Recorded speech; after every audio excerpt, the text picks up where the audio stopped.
In your book, you talk about being in sixth grade. I think it's Mr. Bain says you have to pick a country, do a country project. Why did you pick Afghanistan, and how did that affect you? Well, I picked Afghanistan because it just seemed like the most remote and exotic country I could pick to make my sixth grade report on. And I don't really remember what was in the report. I remember it had a blue notebook on it, and I'd drawn a gold with gold paint compass, north, south, east, and west on the front of the cover.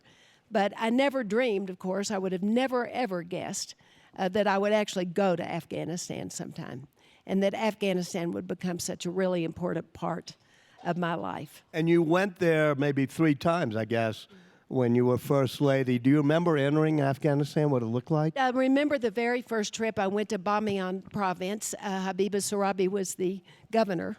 Is she still? I think she still is. Oh, she's not anymore. But anyway, I'd met her before, and I told her that I would come. And as we flew in, you can see in the mountainside of Bamiyan these huge niches, huge, that those big 6th century Buddhas were carved in. And one of the things the Taliban had done was destroy them.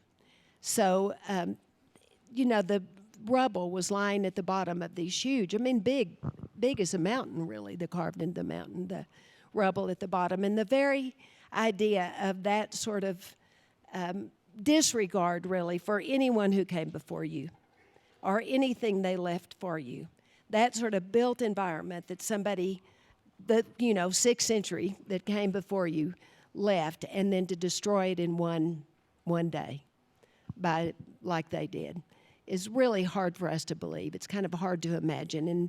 And I think it shows really that both ignorance, the ignorance of the value of things that people built before us, that brought, what life was like before us, and the ignorance of our own history, I think that shows.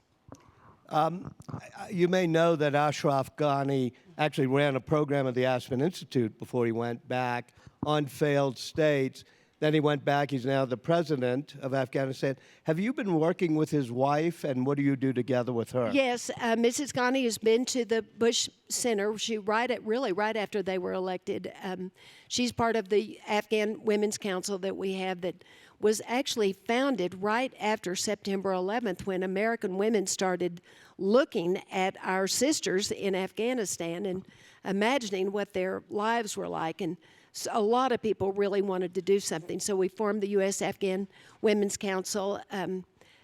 Hillary Clinton's on the U.S. Afghan Women's Council, and then another number of Afghan women as well. And people like Connie Duckworth, who was a businesswoman who founded Arzu, which is a rug making business. She just looked at Afghanistan and wanted to figure out a way to employ women so they would have some sort of independence.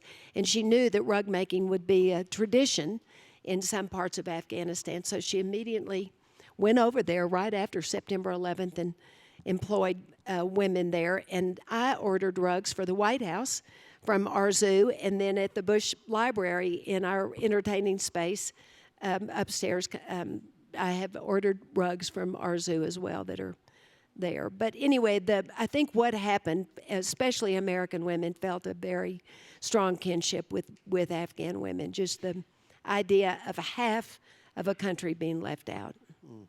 And what you see when half of a country is left out is a failed country. And that's what Afghanistan was.